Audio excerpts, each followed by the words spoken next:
Welcome to Elevate Youth Programming, a podcast for adolescent pregnancy prevention programs and other youth-serving agencies.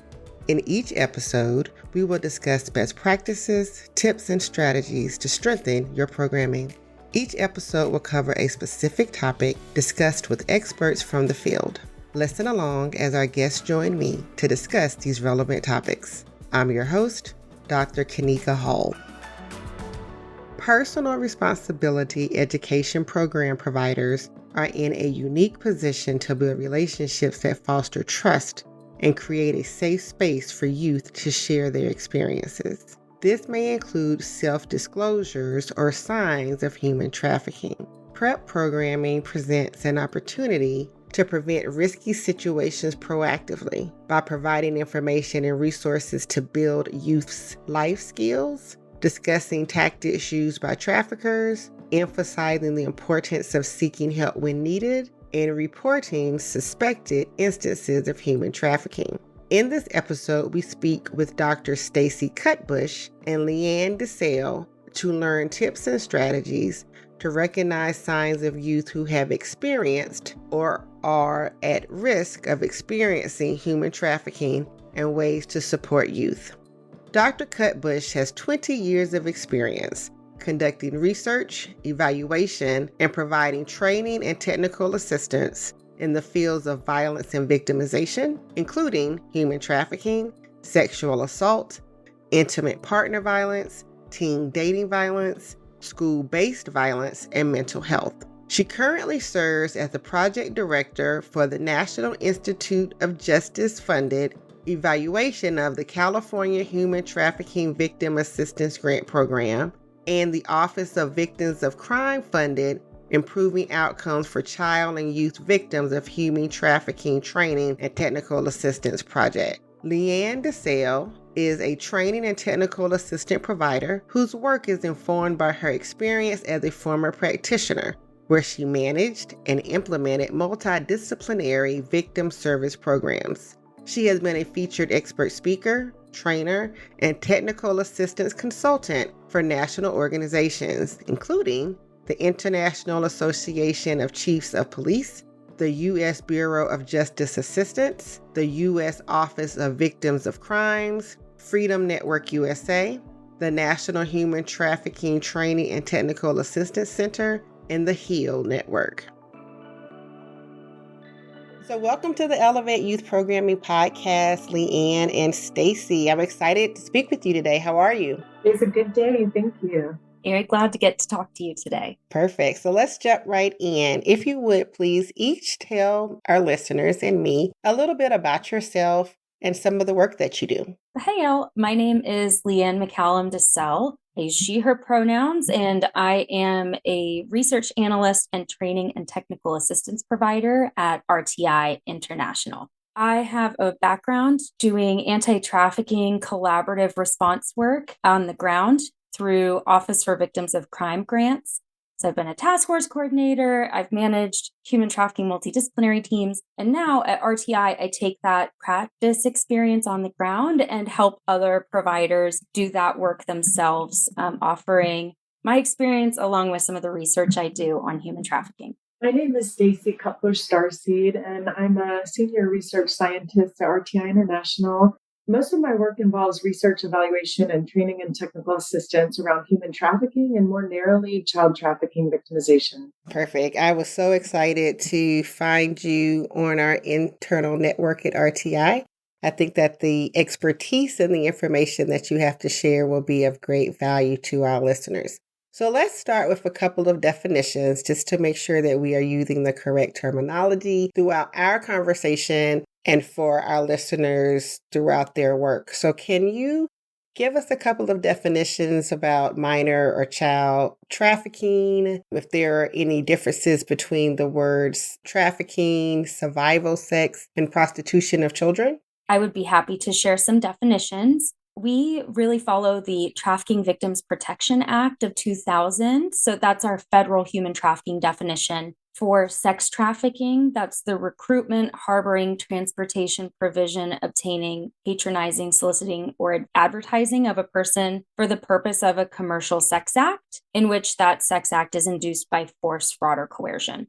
So basically, what that means is a person is forced, which is physical force, tricked, or coerced, so that mental emotional control, through one of those means to provide a commercial sex act. And that can be trading a sex act for anything of value, whether that's money, a place to stay, drugs. It can look like anything depending on the person. And for sex trafficking, if a person's under the age of 18, any commercial sex act, regardless of that force, fraud, or coercion, is considered sex trafficking. So there's no such thing as a child prostitute, for example. We really erase the P word from our vocabulary because a child legally can't consent to engage in a commercial sex act. So they're a victim of a crime regardless. And for labor trafficking, it's the same federal definition with that recruitment, harboring, transportation, provision, or obtaining of a person for labor or services through the use of force, fraud, or coercion. And that means there's no special exception for children when it comes to the labor. If there's physical force, mental or emotional coercion, or fraud through trickery, that is considered trafficking. So, with those definitions in mind, thank you, that was very helpful. Let's talk about marginalized populations and how they might be uniquely impacted. There's a lot to consider when it comes to marginalized populations. It is widely documented in the anti-trafficking field that human trafficking disproportionately impacts communities that have been historically, politically, socially, and economically marginalized, including Black, Indigenous, and persons of color, people with disabilities, LGBTQIA and two-feather persons, foreign nationals, and those who are experiencing economic insecurity, such as food scarcity or unstable housing. Our research consistently demonstrates that there's an overrepresentation of Black, Indigenous, and people of color children as trafficking victims. And in addition, children who identify as lesbian, gay, bisexual, transgender, queer, or queer questioning, and two-spirit. Those are also overrepresented among child trafficking victims. We also know that children whose first language is not English or those who are foreign nationals are placed at increased risk for trafficking victimizations, and that those persons experience multifaceted vulnerabilities to trafficking and attendant challenges. And finally, we know that system-involved youth, such as children who touch base with the child welfare or juvenile justice systems, are also at increased risk. In addition to increased vulnerabilities that marginalized populations experience that place them at higher risk for trafficking victimization, systemic and personal biases and discrimination also impact the experiences and outcomes of trafficking survivors who are seeking services. So I think it's perhaps more common for folks to consider logistical barriers that marginalized populations may face, such as transportation challenges or lack of affordable or reliable childcare. But it's also important for us to talk about the structural barriers that may interfere with access to services and equity of services. You know, the general barriers for survivors of trafficking accessing services have been well documented, yet less is known about the experiences of human trafficking survivors actually seeking and receiving those services and how their intersecting identities impact their subsequent service access and uptake, which really signals to us the importance of listening to survivors' experiences and decisions involving services and referral barriers. That's a place where we really need to continue to advance the field in terms of ensuring that survivors are able to receive services in ways that meaningful consider and are responsive to their lived realities, including some of those markers or experiences like disabilities, race, ethnicity, primary language spoken, gender and sex identity, trauma histories, and more.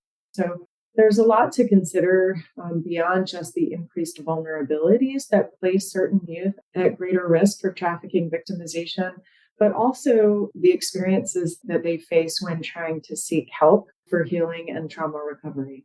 Thank you for that. And so I know we recently did a podcast on housing insecurity We also recently did a podcast on youth with intellectual and developmental disabilities or IDDs. And so we touched on some of this.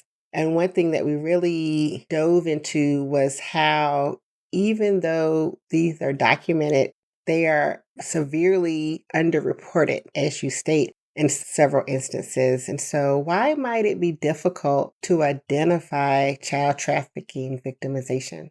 It's difficult to identify trafficking victimization for a variety of reasons, which Leanne can discuss. But what I would first just say is that there's a real need for quick and efficient and accurate human trafficking screening and identification tools.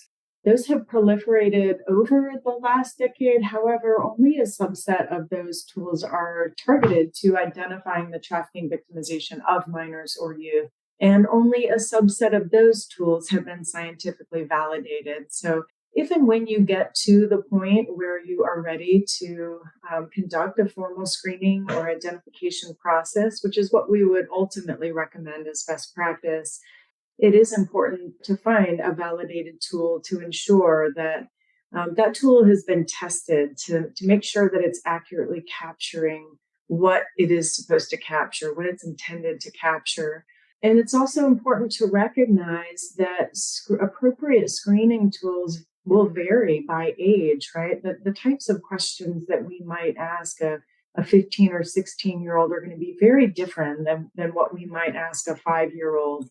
And so it is really important to make sure that you have appropriate training or that you are referring the child to a person who has appropriate training that can ask the right questions without traumatizing the child.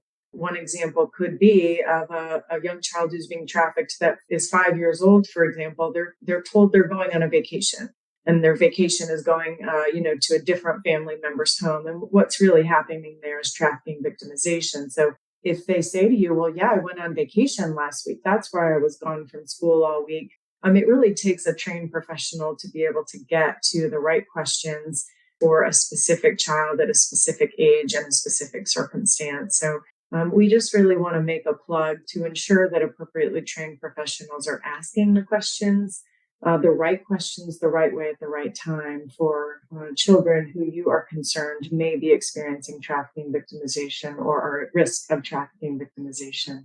I would love to sort of build on what Stacey just said, which is that so much of the onus when we think about human trafficking is on survivors to come forward and tell us, oh, I'm a survivor, I need help, I need services. And for those of us who have worked in the field, that's simply not the way that most victims present to us or survivors present to us.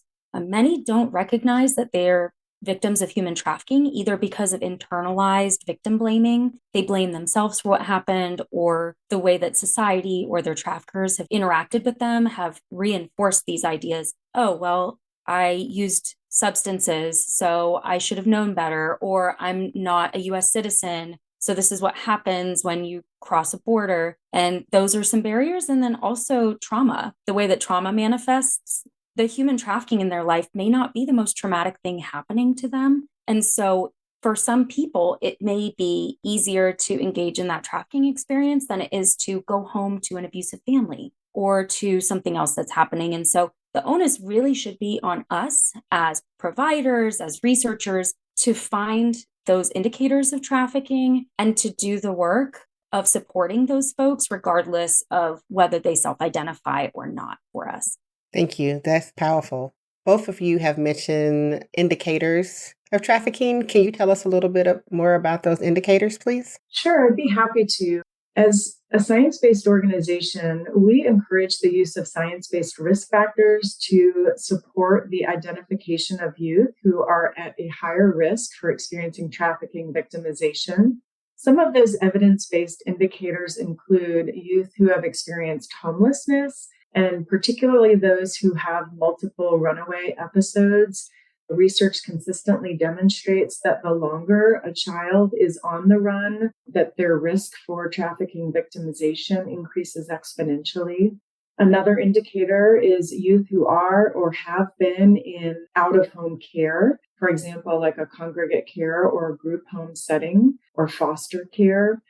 Youth who are undocumented are also at high risk. We've discussed previously that Black, Indigenous, and youth of color are at high risk. In addition, that lesbian, gay, bisexual, transgender, and queer questioning to feather youth are at higher risk. Youth who have disabilities, survivors of other crimes, particularly child abuse, child maltreatment, including all types of maltreatment. So neglect, physical abuse, psychological abuse, child sexual abuse, and children who've experienced sexual assault as teenagers, youth who are juvenile justice involved, those who are in poverty or experiencing economic need, and youth who have family members engaged in sex work. To date, our research suggests these are the highest indicators that place youth at the highest risk for trafficking victimization. One thing that I often hear from folks in the field is, why shouldn't we use red flags? Why don't we look for behaviors or what I can look at to identify trafficking? And unfortunately, it's really hard to look at somebody and say, oh, that person's being trafficked. And unfortunately, a lot of that idea that we can identify folks in public spaces just by looking at them has been perpetuated through stereotypes and myths and misconceptions around anti-trafficking, because some of these misconceptions are rooted in historical racism, xenophobia, and sexism.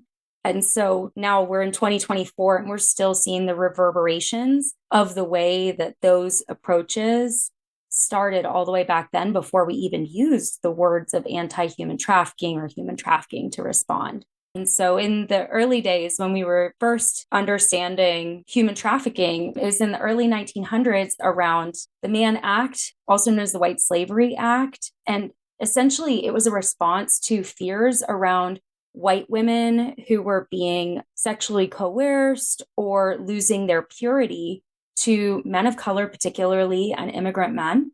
And so it criminalized crossing state lines for impure or immoral reasons, and it was disproportionately used to criminalize men of color. And so we see the reverberations of this all the way to the early 2000s when we look at really famous movies like Taken, in which white women are kidnapped by men of color or foreign nationals. They're desperate to escape. They're being physically restrained, and then law enforcement come in and save them. In reality, that just does not align with the experiences of the vast majority of folks we work with. Disproportionately, we're working with survivors who are of marginalized identities. Many are not being physically maintained in their trafficking experience. There was a study done with the National Human Trafficking Hotline several years ago, in which they asked survivors what forms of forced fraud and coercion they were experiencing. The most common experience of control was coercion, that mental, emotional control. And so this goes back to those red flags. If we think that we can look at trafficking and see trafficking, we're going to miss those folks who aren't white women or female identifying folks.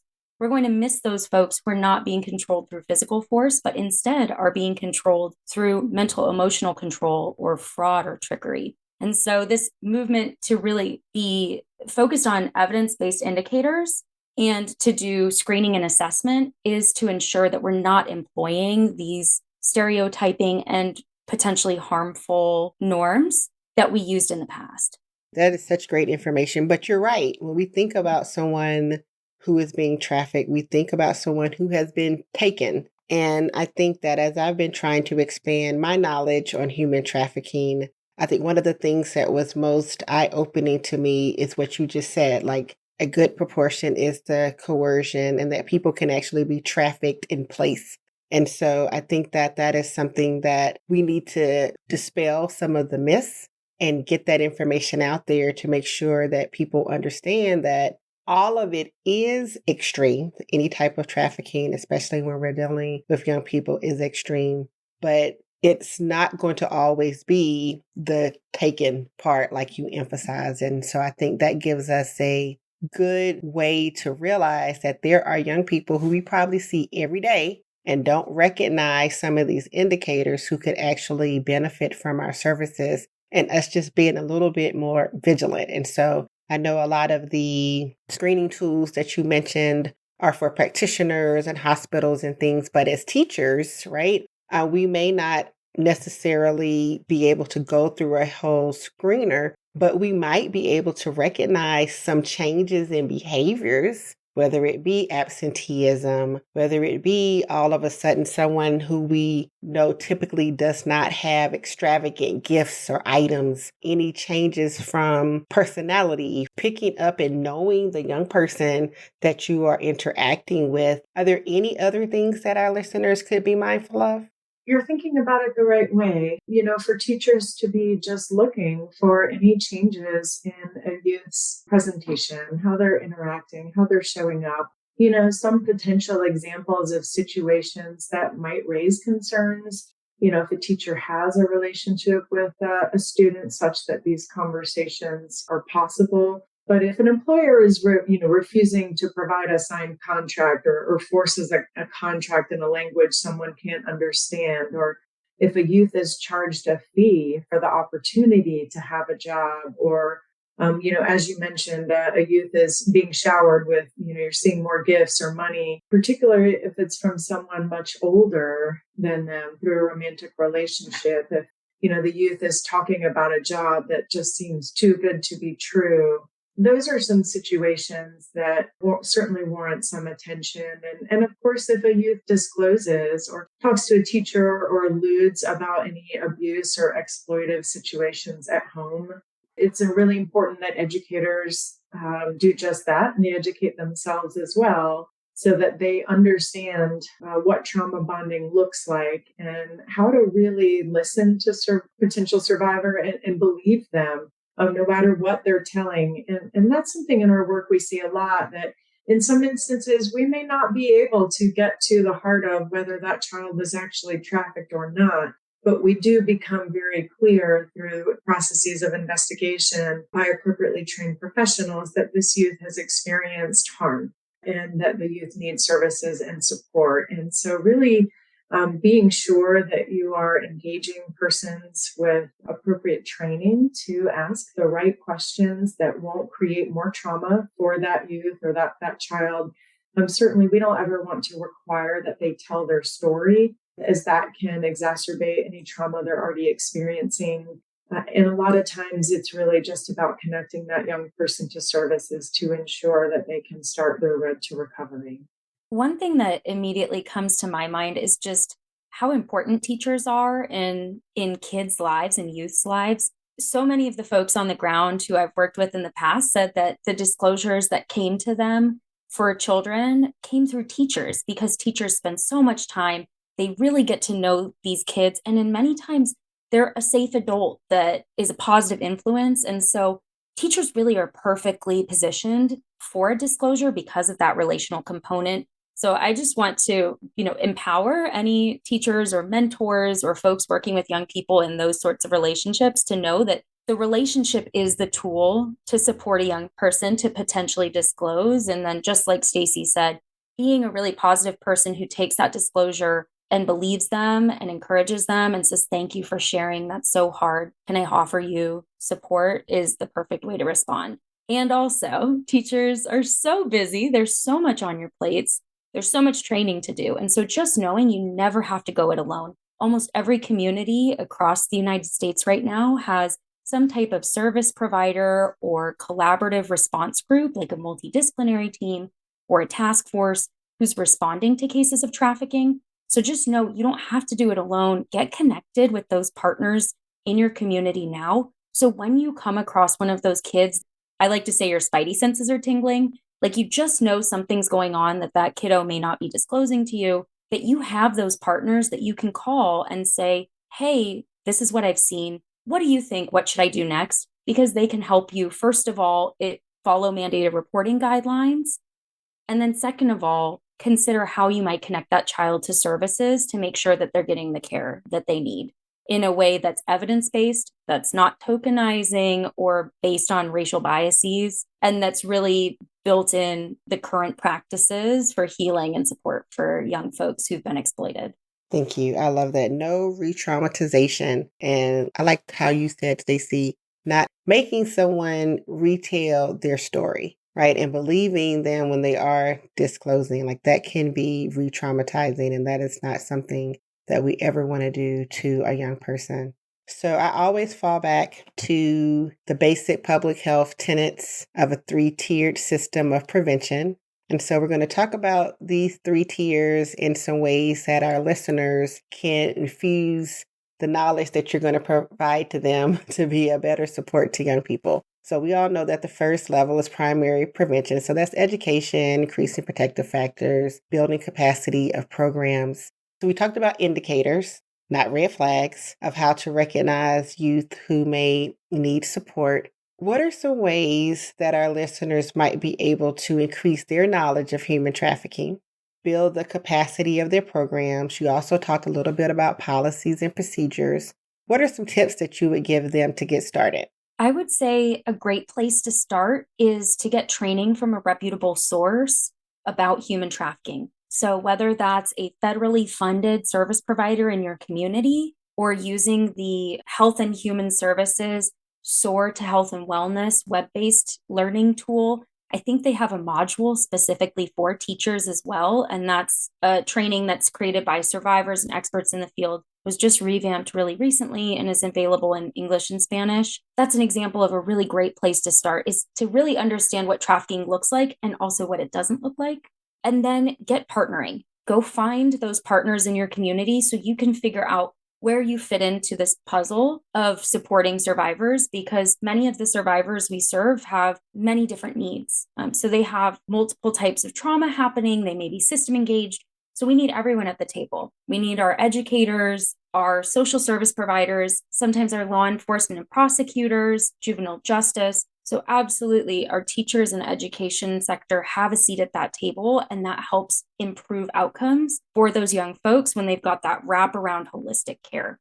And then I would say, too, ensuring that you know the basics of being trauma informed and trauma responsive in your day to day, because disclosure is not very likely for all different crimes, but particularly for trafficking, because youth are very unlikely to know what's happening to them. So understanding that because disclosure is not the goal, being trauma informed, knowing how to respond to disclosures, knowing how to do safety planning or engaging in trust-based relational interviewing or some of those modalities. It's a good way to listen to hear, not always respond. And I think that is a good hallmark for a trusted adult. We know we need to respond, but sometimes we immediately jump into that reactive mode. You have to be able to stay calm, to listen, to provide support. But then sometimes as you're doing that investigation, as Stacey said, you have to know how to steer the conversation to make sure that you're getting the right information that you need to be of support or service. I just would also emphasize too, though, as a former teacher myself, a former public high school teacher, I can relate to, we're required to know about so many things, not only our content, but so many other aspects of child well-being that it can become overwhelming. And if at any point during this podcast you have felt overwhelmed, this is just too much. What if I get it wrong? I don't even know how to start this conversation. We want to remind you that you don't need to be the one to have it, but to be that trusted adult that can notice if something looks off.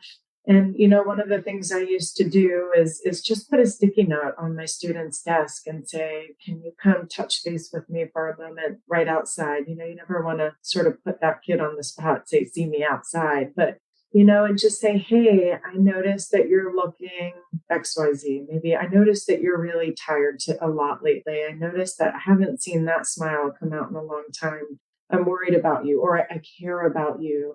And not even to maybe fish for that disclosure, but I want to remind you that you don't have to do this alone. Whatever it is you're going through, can I connect you to someone to talk? Even as we talk and discuss the various ways to ask questions or support trafficking victims, that teachers don't have to be the be all and end all and know how to do this, but to recognize and refer. Many schools have social workers or other types of support services, even if they're only present half the day or a couple times a week, to be able to make sure that you connect that student that you're concerned about to an appropriately trained support staff. Thank you for that. So let's talk about that reporting. And so that's our secondary prevention, mandated reporting, good policies, first responses. And so A lot of our listeners may be teachers, others may be facilitators or community-based organizations or other youth serving providers who don't always have the policies and procedures already established, like sometimes schools do in those built-in support systems. What should they do if they are concerned that a young person they're working with may be a victim or survivor of trafficking? And how might they create their own policies when they don't have a school systems in place to support them? I think first and foremost, recognizing that youth choice is a critical component of healing, that the youth themselves really need to be in a position where they feel empowered and in control.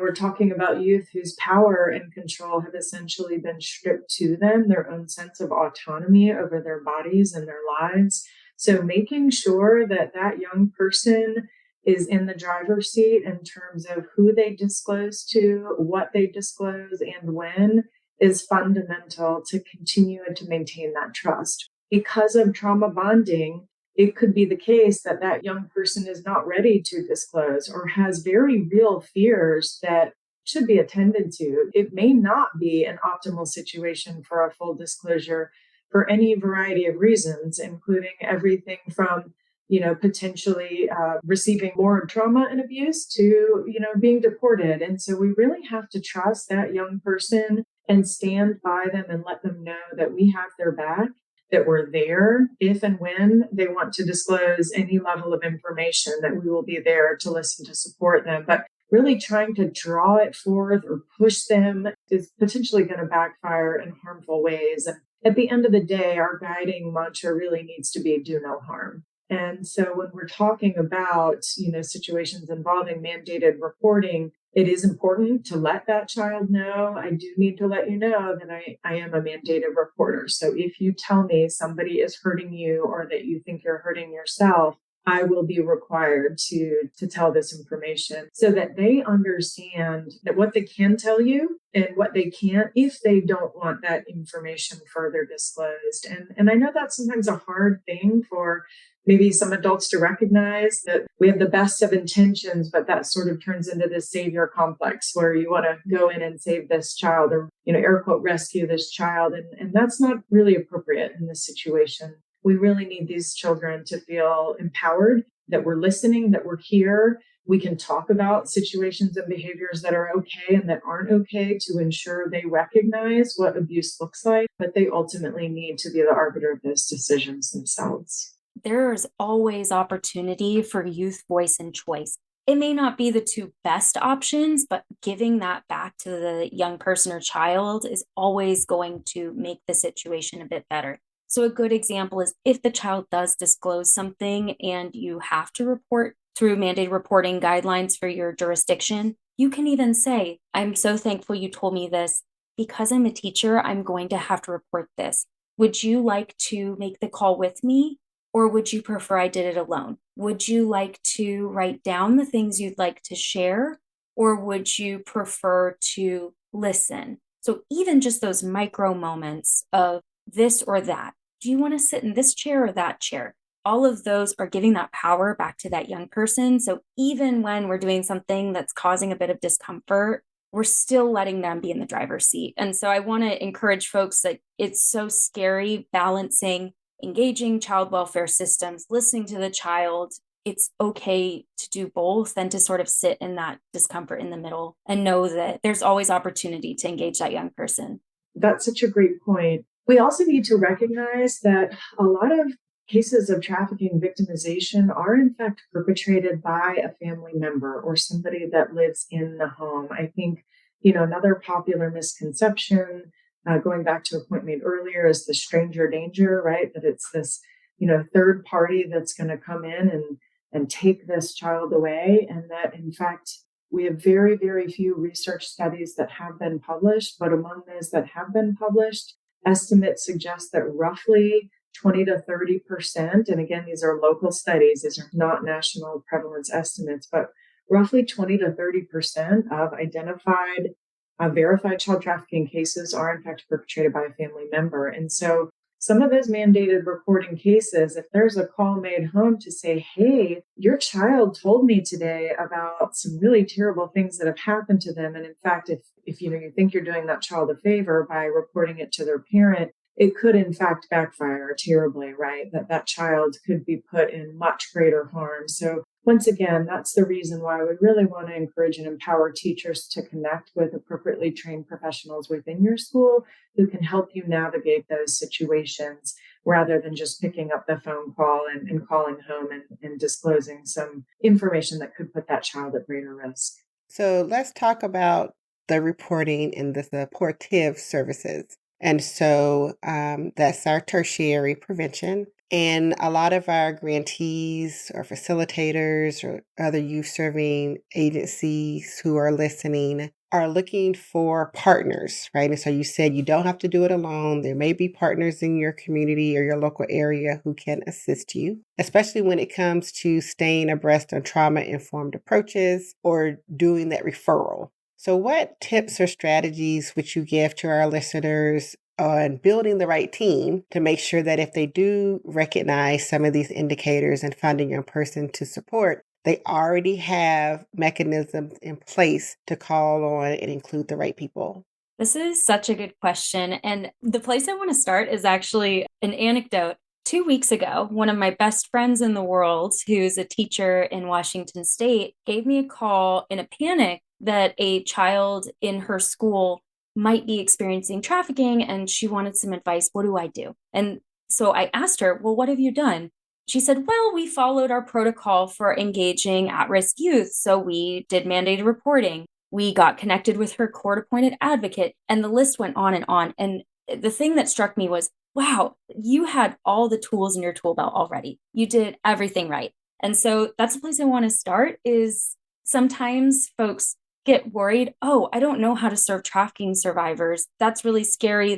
The needs, I'm not sure what to do. In reality, so many teachers already have it in them. They know how to report. They know how to connect to communities. And these young folks are likely going to need some of the exact same services that other young folks who are at risk or engaging in risky behavior or maybe engaging in truancy are already in your tool belt. So that's the first place, is you've got some of those connections, so use those when possible. The second piece that I would say for trafficking survivors is oftentimes these are young folks with complex post-traumatic stress disorder, and their trauma may manifest in a lot of different ways. And sometimes that can mean that the trauma is manifesting in particularly challenging ways that they may not succeed in programs that other youth do. So that's when you want to get really specialized with your trafficking partners in the field. So making sure that you've got connections, if you've got a local children's advocacy center, or you have any partners who do outreach to runaway or homeless youth, if you've got local organizations that do sexual violence response, those are the folks that you want to start with if you don't have a trafficking specific task force or service provider. And then ask them, what are the services available for clients with complex needs? Oftentimes, that's a great place to start.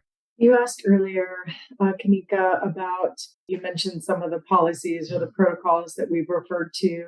We support a lot of state agencies who are developing local protocols to support trafficking identification and response. And, what we see that tends to work well is having a crisis response protocol and then also a non-crisis response protocol. Perhaps if, there's support staff at your school capable of building something like that out. And I think that really speaks to the way Leanne just mapped a bunch of providers, support systems. That's essentially what that is. It's a mapping exercise to say, if this child is in crisis right now and this child's not going on to fifth period right now, we've got to do something about this right now.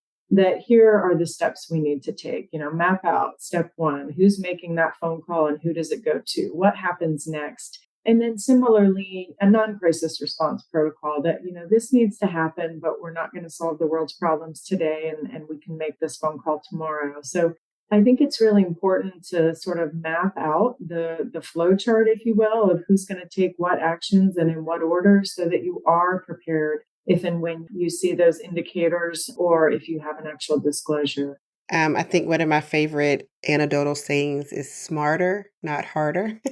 And so, like you said, you don't have to build this on your own, especially if you're a small agency or community-based organization, especially if you're working in a school system. Like, put that in your memorandum of understanding that said, do you mind sharing with me your policy so that we can tweak this for our agency? Or as you're looking for individuals who might serve on your community advisory board or being in your referral network, ask them, do you currently have a protocol that you can infuse my agency into so we can piggyback off of some of the things that you're doing? Or in exchange for us coming to your school to provide this health education class, do you mind if we somehow put into our MOU that when you train your teachers on some of these policies and procedures that you train us too, and we'll exchange some type of training on something that we have? Like, really leverage the built-in support systems that you currently have as an agency, that your community currently has, to make sure that you are having some type of smooth, soft handover and continuum of services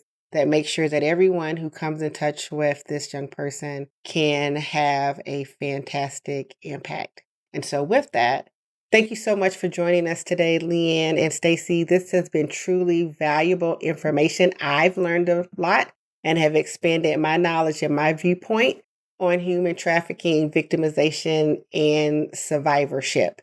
Are there any key takeaways that you would like to leave with listeners?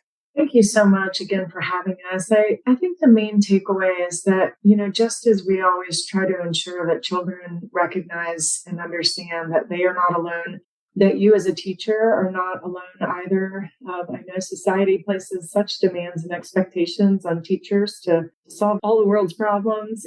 And we know that that's not fair or accurate or possible, but for you to keep doing what you're doing, and that is caring about children and recognizing when children may be demonstrating signs of distress and just connecting to your resources that can help you. One of my biggest lessons learned from working on the ground with young folks who'd experienced trafficking is that success can look a little different. And it's really important to remember that when you're engaging with them and walking alongside them through their healing journey. So success may not be they go back to school and they become the valedictorian and they become an entrepreneur and start touring the country. That may not be some of these folks' life paths. And so rethinking success, maybe success is that young person is only truant for a week this time instead of 2 weeks, because that relationship you're building, or because you were engaging in centering their voice and choice, or because you created a warm and welcoming environment to return to. Being really mindful that this is incredibly traumatic and healing is not linear. Healing is not the same for every child. And so letting that child come back when they come back, or letting that child show up how they do as they're moving through it, and just being there for them is the greatest gift that you can offer to support their healing, and to not take it personal. Sometimes trauma manifests in ways that are really confusing. It might show up like anger. It might show up like disassociation. And just remember, that's how that young person's dealing with some really tough stuff.